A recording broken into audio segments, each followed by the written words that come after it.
تو رات کو جب وہ سوئے، خواب میں انہوں نے دیکھا کہ 4 بھاری بھرکم جسم کے لوگ آئے ہیں، بڑے ہٹے کٹے لوگ، اور شیخ عبداللہ طاہر کا تخت اٹھا کر کے پلٹ رہے ہیں۔ ایسے تیزی سے پلٹا کہ ان کو گرنے کی آواز آئی، ان کو ایسا لگا کہ میرا سر پھٹ جائے گا۔ اچانک نیند کھلی، آنکھ کھل گئی تو چہرے پر پسینے کے آثار تھے، ساری چیزیں، گھبرا گئے، اور اس کے بعد جا کر کے وضو کیا، استغفار پڑھا، پھر سو گئے۔ دوبارہ جب نیند لگی تو پھر خواب میں دیکھا پھر 4 لوگ آئے، 4 لوگ آئے، اب شدت سے پھر تخت اٹھایا، اٹھا کر کے اچھال دیا اور پھر پٹک دیا۔ ان کو ایسا لگا کہ میرا جسم ٹوٹ گیا۔ پھر آنکھ کھلی، فوراً گئے وضو کیا، پھر آپ نے درود پاک پڑھا، آیتیں پڑھی، اس کے بعد سوئے۔ تیسری بار نیند لگی، پھر وہ 4 لوگ آئے، تخت کو اٹھایا، 3 بار ہوا، اور پھر جیسی پٹ کے آنکھ کھلی، آپ نے اس کے بعد وضو کر کے مصلی بچھایا، نمازیں پڑھی، دعا کیا، بہت ساری چیزیں، اس کے بعد سوئے تو چوتھی بار پھر وہی خواب آیا۔ ایک رات میں 4 مرتبہ سیم خواب آنا، 4 لوگ آ رہے ہیں، تخت اٹھا رہے ہیں شیخ عبداللہ طاہر کا، کس کا؟ جو گورنر ہے، جو حاکم وقت ہے، پلٹ رہے ہیں، اور ان کو ایسا لگتا ہے کہ میں ابھی ٹوٹ کر کے بکھر جاؤں گا، ہڈی پسلی سب ٹوٹ جائے گی۔ چوتھی مرتبہ اٹھنے کے بعد پھر آپ بستر پر نہیں سوئے، آپ کو بے قراری ہو گئی، بے چینی ہو گئی۔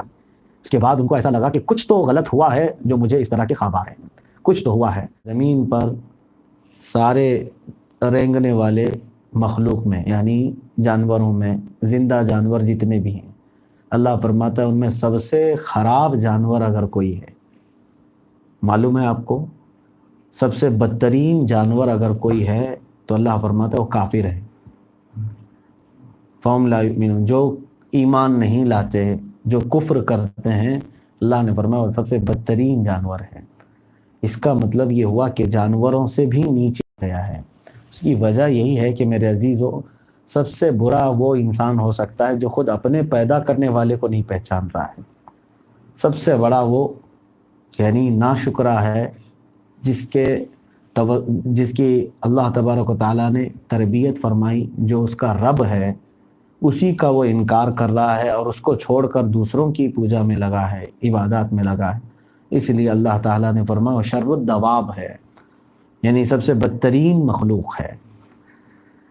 اور ان کے ہمیشہ دلوں کے اندر ایمان والوں کی نفرت، اللہ کا نام لینے والوں سے دشمنی، یہ ہمیشہ ان کی ایک علامات ہیں، یعنی یہ بدترین جانوروں کی، جو یہاں پر قرآن پاک میں اللہ تعالیٰ نے فرمایا۔ اب یہ آیت جو ہے خاص طور پر اس وقت نازل ہوئی تھی، یہودیوں سے رسول کریم صلی اللہ علیہ وسلم نے معاہدہ کیا تھا، ایگریمنٹ کیا تھا کہ تم ہم پر حملہ نہیں کرو گے، ہم تم پر حملہ نہیں کریں گے، اور اگر کوئی باہر سے مدینے پر حملہ کرنے آئے تو تم اس کا ساتھ نہیں دو گے، ہمارے ساتھ کھڑے رہو گے، کیونکہ تم اور ہم دونوں ایک ہی شہر میں ہیں۔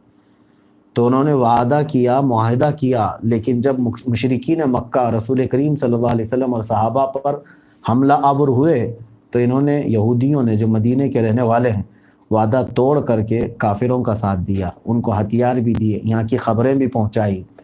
تو اللہ تعالیٰ نے اسی کو فرمایا ہے، ان شر الدواب عند اللہ الذین کفروا فهم لا یؤمنون الذین عاہدت عندهم ثم ينقضون عہدهم فی کل مرۃ، یعنی ہر بار وہ اپنا وعدہ توڑ دیتے ہیں۔ تو وعدہ توڑنے والے، معاہدہ ایگریمنٹ ختم کرنے والے، ان کے متعلق اللہ کا یہ فرمان ہے کہ وہ شر الدواب ہیں، یعنی سب سے بدترین جانوروں میں سے ہیں۔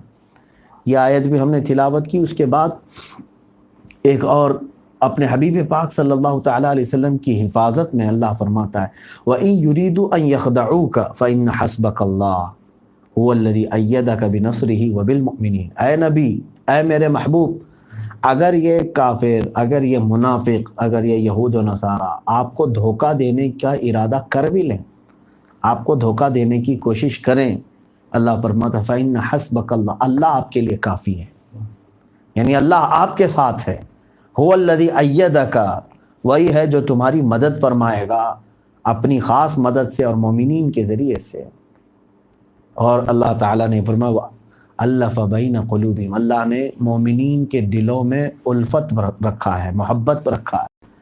اگر تم پوری دنیا بھر کا مال خرچ کر کے بھی لوگوں کے دلوں کو، اللہ رب العزت کے ذمہ ہے۔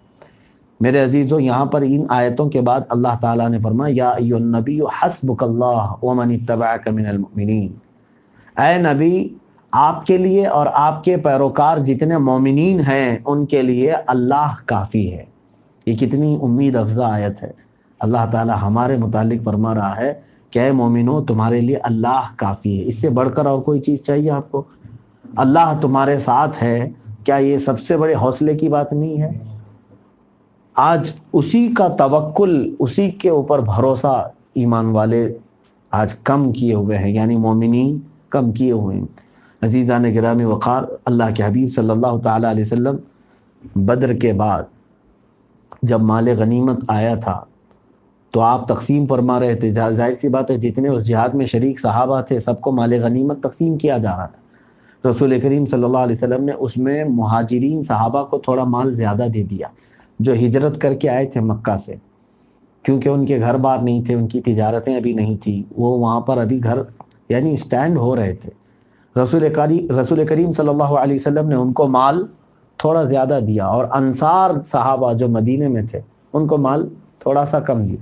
انصار صحابہ کے دلوں میں یہ بات آ گئی، چیمی گوئیاں شروع ہو گئی۔ حضور پاک صلی اللہ علیہ وسلم نے اپنے گاؤں والوں کو یعنی مکہ والوں کو زیادہ مال دے دیا۔ تو یہ بات میرے آقا صلی اللہ علیہ وسلم تک جب پہنچی تو حضور صلی اللہ علیہ وسلم نے سارے انصار صحابہ کو جمع کیا، پوچھا کیا مجھے یہ خبر جو پہنچی ہے صحیح ہے؟ میں نے سنا کہ انصار ایسے ایسے کہہ رہے ہیں۔ انصار صحابہ میں سے جو سردار تھے انہوں نے کہا ہاں یا رسول اللہ صلی اللہ علیہ وسلم۔ صحابہ سب شریک تھے، مہاجرین اور انصار سب بدر میں شریک تھے، لیکن مال غنیمت ان کو کچھ زیادہ گیا ہے۔ تو اللہ کے نبی صلی اللہ تعالیٰ علیہ وسلم نے پھر اپنا ایک خطبہ بیان فرمایا، وہ آج بھی حدیث کی کتاب میں موجود ہے۔ انصار سے کہا، اے انصار، کیا تم اس بات کا اقرار نہیں کرتے کہ تم سب گمراہ تھے اور اللہ تعالیٰ نے میرے ذریعے تمہیں ہدایت عطا کی؟ ایمان کی دولت اللہ نے تمہیں میرے ذریعے عطا فرمائی۔ یہ تمام چیزیں حضور اکرم صلی اللہ علیہ وسلم نے ان کو بتایا۔ اس کے بعد اخیر میں انصار صحابہ کو جو بات فرمائی وہی چیز مجھے کہنا ہے۔ ارشاد فرماتے ہیں، میں نے ان کا دل رکھنے کے لیے کہ وہ ابھی اس میں سے کچھ نئے اسلام لائے ہوئے بھی تھے، ان کی دل جوئی کے لیے میں نے ان کو تھوڑا سا مال زیادہ دے دیا۔ اے انصار، کیا تم اس بات پر راضی نہیں ہو کہ لوگ دنیا کا مال لے جائیں اور تم اللہ اس کا رسول لے جاؤ؟ حضور صلی اللہ علیہ وسلم نے فرمایا تمہارے ساتھ اللہ اور اس کا رسول ہیں۔ تو انصار صحابہ رونے لگ گئے اور بے اختیار روئے، یہاں تک کہ حضور صلی اللہ علیہ وسلم کی محبت میں پھوٹ پھوٹ کر رونے لگے۔ اور اس کے بعد انصار صحابہ نے کبھی زندگی بھر شکایت نہیں کی، کیونکہ میرے آقا صلی اللہ علیہ وسلم نے ان کو وہ اعزاز بخشا، وہ اعزاز، یہاں تک کہ حضور نے فرمایا کہ اگر سارے لوگ ایک وادی میں چلے جائیں اور انصار دوسری وادی میں ہوں تو میں اس وادی میں جاؤں گا جس میں انصار ہیں۔ اللہ کے نبی صلی اللہ علیہ وسلم نے یہ جو فرمایا، یہاں مجھے کہنا یہ ہے، قرآن میں جب اللہ نے اسی طرح فرمایا یا ایھا النبی حسبک اللہ ومن اتبعک من المؤمنین، اے ایمان والو، اے نبی، آپ کے لیے اور آپ کے متبعین مومنین کے لیے اللہ کافی ہے۔ تو جب وہ فرما رہا ہے اللہ کافی ہے تو اسی پر توکل کریں، اسی پر یقین رکھیں، اور یقیناً وہ مدد کرتا ہے، کیونکہ اللہ رب العزت نے قرآن میں ہی یہ وعدہ فرمایا وَكَانَ حَقًّا عَلَيْنَا نَصْرُ الْمُؤْمِنِينَ، ہم نے اپنے اوپر لازم کر لیا ہے کہ مومنین کی ہی مدد کریں گے۔ اللہ فرما رہا ہے اگر ہمارے دل میں یقین کامل ہو تو آج بھی مدد آتی ہے، لیکن ہم اسباب پر لگا کر کے بیٹھے ہوئے ہیں۔ بہت ساری ایسی چیزیں ہیں جو ہمارے مدد کرنے کی قابل بھی نہیں، جیسے کہ خلیفہ ہارون رشید حضرت بہلول دانا رحمۃ اللہ علیہ جو مجذوب تھے، ان سے ملاقات کیا اور اس کے بعد کچھ بات چیت ہوئی، کہا کہ بہلول اگر کوئی حاجت ہو آپ تو مجھے بتائیے۔ تو انہوں نے کہا نہیں رہنے دو، تم اپنے راستے چلو، میں اپنے راستے۔ پھر وقت کے خلیفہ ہیں، حاکم وقت ہے، ہارون رشید نے کہا کچھ ہو تو آپ بتائیے۔ کہا کہ ہاں حاجت ہے، کیا تو میری حاجت پوری کرے گا؟ کہا آپ بتائیے۔ بہلول دانا نے کہا کہ مجھے یہ معلوم نہیں ہے کہ موت کب آئے گی، لیکن میں مرنا نہیں چاہتا، میری موت کو ٹال دیں، پہلی میری یہ حاجت ہے۔ دوسری چیز یہ ہے کہ مجھے معلوم نہیں کہ کتنا رزق مجھے ملنے والا ہے، میں یہ چاہتا ہوں کہ میرے مرنے تک جتنا بھی رزق ملے وہ آج ہی مجھے سب مل جائے۔ خلیفہ ہارون رشید نے کہا نہ میں موت کو ٹال سکتا ہوں، نہ تمہاری زندگی بھر کا رزق دے سکتا ہوں، یہ میری بس میں نہیں ہے، آپ کیسا سوال کر رہے ہیں؟ تو بہلول دانا نے کہا جب تیرے اختیار میں یہ چیزیں ہے ہی نہیں، تو خود محتاج ہے، میں اس سے مانگتا ہوں جو مختار ہے، جو رب تبارک و تعالیٰ تجھے بھی اور مجھے بھی رزق دے رہا ہے، جو تجھے اور مجھے بھی حیات و ممات دیتا ہے، میں اس سے مانگتا ہوں۔ یہ توکل ہے۔ اسی طرح ایک بار حاتم اصم ایک بڑے بزرگ ہے، اپنی بیوی کو کہا کہ میں اب جا رہا ہوں، 2 سال تک کے لیے نہیں آؤں گا۔ وہ رخصت ہو گئے۔ اس وقت ان کی شریک حیات وہ بھی صالحات تھیں، چلے گئے۔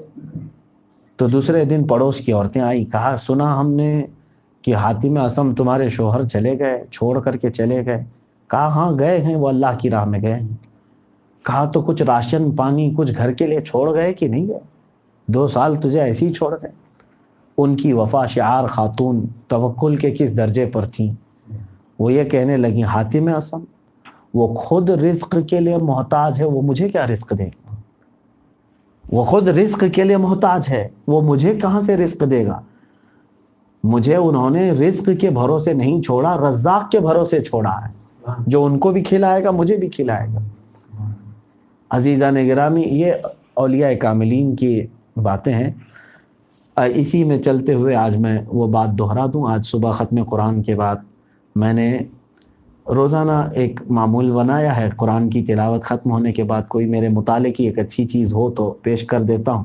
آج میں پیش کر رہا تھا، لیکن انٹرنیٹ کے کنیکشن کمزور ہونے کی وجہ سے لوگوں نے واقعہ آدھا سنا اور پھر پیاسے رہ گئے، اور کئی لوگوں نے مجھ سے گزارش کی کہ اس کو رات میں بیان کریں، تو میں کوشش کرتا ہوں۔ پتہ نہیں مجھے اب یاد ہے کہ نہیں ہے، سن لیں پھر بھی۔ خراسان کے ایک گورنر شیخ عبداللہ طاہر بڑے نیک اور پارسا شخص تھے۔ خراسان پہلے کا جو آج افغان اور ایران کے کچھ حصوں سے ملتا ہے، پہلے ایک پورا ایک ملک تھا یا ایک پوری ریاست تھی۔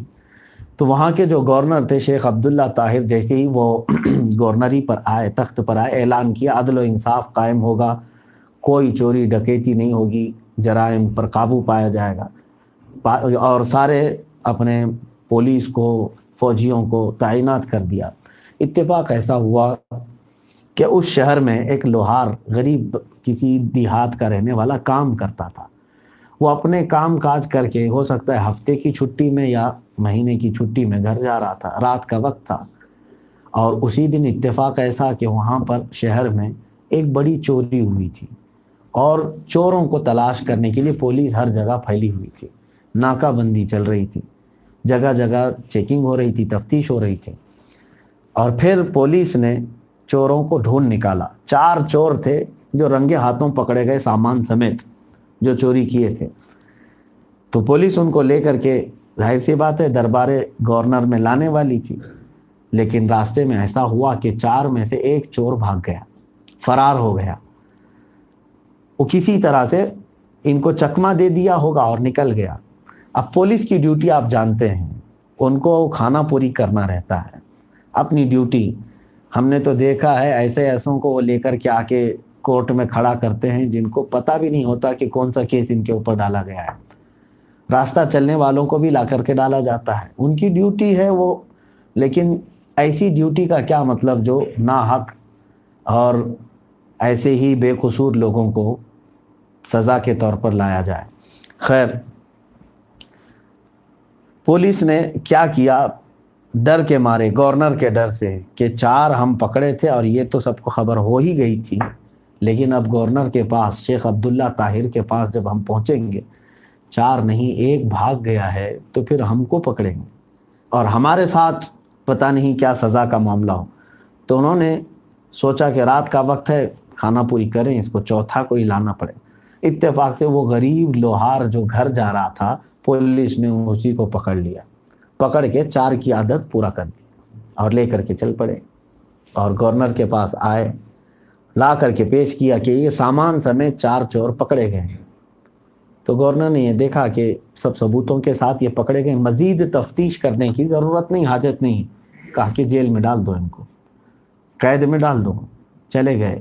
اب بیچارہ جو لوہار تھا اسے اپنی صفائی کرنے کا بھی، پیش کرنے کا بھی موقع ہی نہیں ملا، جیل میں چلا گیا۔ اب وہ رونے لگا، اس کے بیوی بچے اپنے گھر انتظار کر رہے ہوں گے، یاد کر رہے ہوں گے، اور یہ یہاں خواہ بغیر کسی جرم کے قید ہو گیا۔ اللہ رب العزت کے حوالے کر دیا اس نے اپنا معاملہ اور کہا اے رب ذوالجلال، اب اس جگہ پر سوائے تیرے میرا کوئی مددگار نہیں، کیونکہ کس کو میں اپنی صفائی پیش کروں؟ خود پولیس پوری میرے خلاف کھڑی ہے، مقدمہ میرے خلاف ہی چلے گا، بچنے کی یہاں پر بچنے کا کوئی راستہ نہیں نظر آتا۔ وہ روتا رہا، رات گزر گئی، دوسری رات آئی۔ ظاہر سی بات ہے اللہ رب العزت نے جو وعدہ فرمایا ہے وہ اپنے وعدے کو پورا فرماتا ہے، مومنین کے لیے وہ یقیناً وہ کافی ہے۔ دوسری رات شیخ عبداللہ طاہر جو گورنر ہیں وقت کے، شاید یہاں تک سنے ہوں گے نا،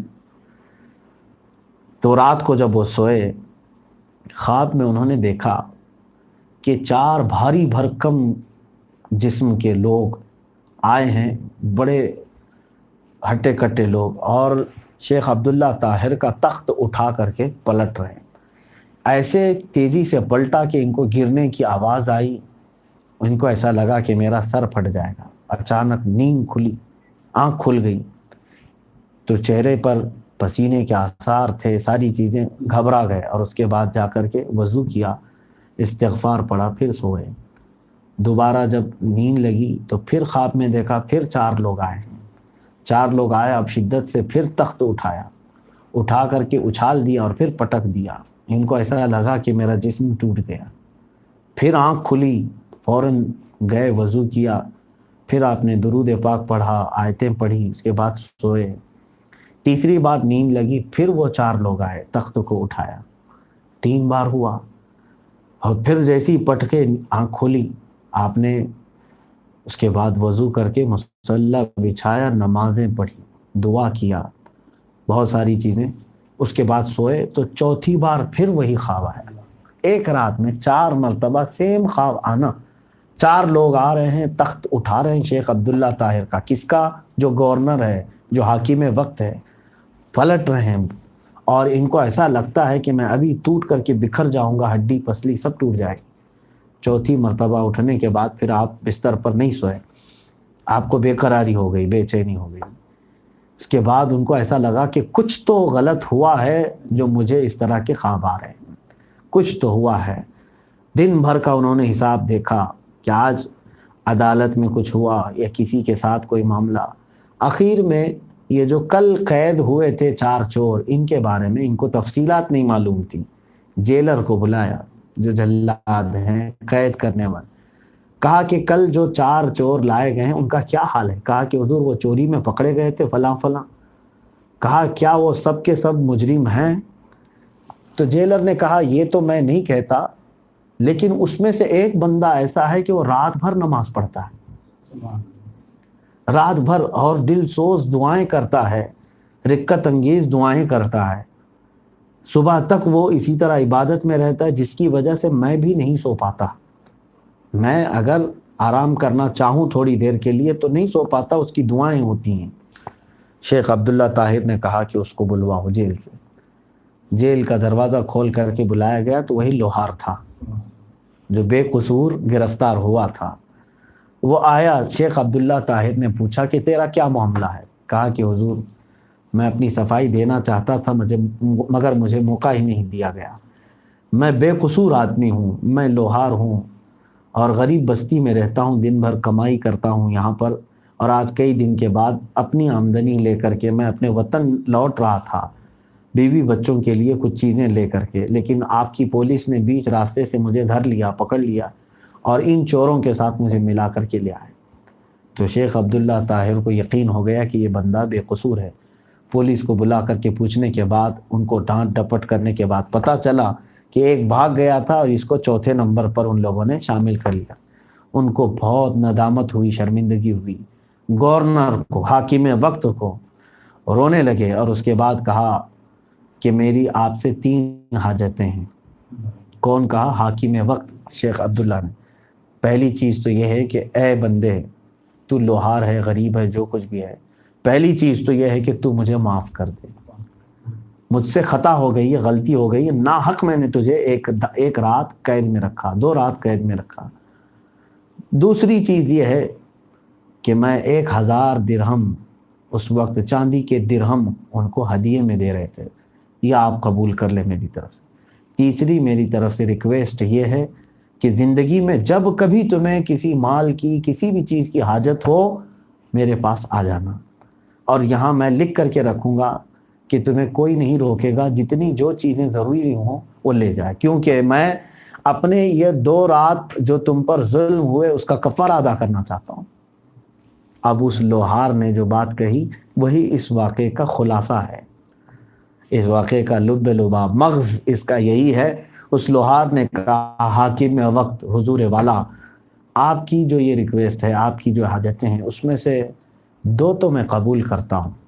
پہلی چیز آپ نے کہا معاف کر دیں، میں نے معاف کر دیا آپ کو، کیونکہ خطأً ہوا ہے، سہون ہوا ہے، جان بوجھ کر کے آپ نے نہیں کیا تھا، میں نے معاف کر دیا۔ دوسری چیز آپ نے 1000 درہم مجھے نظر کرنے کی بات کی ہے، میں وہ بھی قبول کر لوں گا، کیونکہ ہدیہ ہے، میری حاجت ہے، آپ مجھے دے رہے ہیں، میں قبول کر لوں گا خوشی سے۔ لیکن تیسری بات آپ نے جو کہا کہ جب جب ضرورت ہو میرے پاس آنا، مجھے یہ منظور نہیں۔ تو حاکم وقت نے کہا اس میں کون سی قباحت ہے؟ تو اس لوہار نے کہا میں نے 1 رات مصلی بچھا کر اس سے لو لگایا تو اس نے 1 رات میں 4 بار تمہارا تخت پلٹا، جو 4 بار تمہارا تخت پلٹ سکتا ہے میری ایک آواز پر، تو پھر میں اسے چھوڑ کر کے کسی اور کے پاس کیوں؟ حسبہ و نعم الوکیل، نعم المولا و نعم النصیر۔ اللہ ہمارے لیے کافی ہے، کیا ہی بہترین مولا ہے، کیا ہی بہترین مددگار ہے۔ اور اس نے قرآن میں فرمایا یا ایھا النبی حسبک اللہ، اے نبی اللہ تمہارے لیے کافی ہے۔ یہ آیتیں کئی جگہ پر ہیں، بس یہ ہے کہ ایمان والے توکل کریں جیسا کہ توکل کرنے کا حق ہے۔ یہاں تک کہ میرے آقا صلی اللہ علیہ وسلم نے فرمایا اگر پرندوں جیسا یقین اور توکل تمہارے اندر آ جائے، پرندے جس طرح سے اللہ پر بھروسہ رکھتے ہیں، حدیث میں یوں اللہ کے حبیب صلی اللہ علیہ وسلم فرماتے ہیں لو توکلتم علی اللہ، یعنی اگر تم اللہ پر بھروسہ کرتے ہو جیسے کہ طیور پرندے کرتے ہیں۔ کیوں پرندوں کی بات حضور نے فرمائی؟ فرماتے ہیں میرے آقا صلی اللہ علیہ وسلم کہ وہ صبح خالی پیٹ اپنے گھونسلوں سے نکلتے ہیں، شام کو پیٹ بھر کر واپس آتے ہیں، ان کی کوئی جاب نہیں، ان کی کوئی ملازمت نہیں، ان کی کوئی ڈیوٹی نہیں، ان کی کوئی تجارت نہیں، لیکن ان کا رزق اللہ نے پھیلا رکھا ہے۔ صبح خالی پیٹ جاتے ہیں، شام میں خالی پیٹ بھر کر واپس آتے ہیں۔ میرے آقا صلی اللہ علیہ وسلم فرماتے ہیں اگر پرندوں جیسا بھی تمہارے اندر توکل آ جائے تو تم صبح خالی پیٹ نکلو گے، اللہ شام میں تمہیں پیٹ بھر کر واپس پلٹائے گا۔ اور دوسری بات امام جعفر صادق رضی اللہ تعالیٰ عنہ فرماتے ہیں اس پرندے کو دیکھ کر کے میں نے توکل سیکھا اللہ کی ذات پر۔ کہا کیسے؟ میں نے دیکھا ایک تار پر، تار لگے رہتے ہیں یا رسی ہے، وائر ابھی کے زمانے میں ہے، پہلے رسی وغیرہ ہوگی یا کوئی تار لگایا گیا ہوگا۔ سیدنا امام جعفر صادق رضی اللہ تعالیٰ عنہ سے یہ روایت ہے، فرماتے میں نے دیکھا ایک کوے کو اور کسی کبوتر کو تار پر بیٹھا ہے، پوری رات سوتا رہا۔ رات کہاں سوتے ہیں پرندے؟ کسی ڈال پر، کسی شاخ پر، کسی تار پر۔ تو سیدنا امام جعفر صادق رضی اللہ تعالیٰ عنہ فرماتے ہیں اے بندے کیا تو ایسی دیوار پر کھڑا ہو کر کے سو سکے گا جس کے آس پاس کوئی سہارا نہیں، کہ جہاں تجھے جھپکی آئی، جہاں اونگ آئی تم گر جاؤ گے، تم اپنے آپ کو سنبھال نہیں پاؤ گے، لیکن وہ پرندہ پوری رات سو جاتا ہے اس بنیاد پر کہ اسے یقین ہے اللہ اسے گرنے نہیں دیتا، رب تبارک و تعالیٰ اس کی حفاظت فرماتا ہے۔ یقیناً میرے عزیزو اللہ رب العزت کی ذات پر وہ توکل آئے تو وہ متوکلین کی صفت ہے۔ ہم میں سے ابھی اس درجے کو پہنچے ہوئے لوگ نہیں ہیں، اللہ کرے کہ ان کی خیرات ہمیں عطا فرمائے۔ بہت ساری آیتیں ہم نے تلاوت کی ہیں۔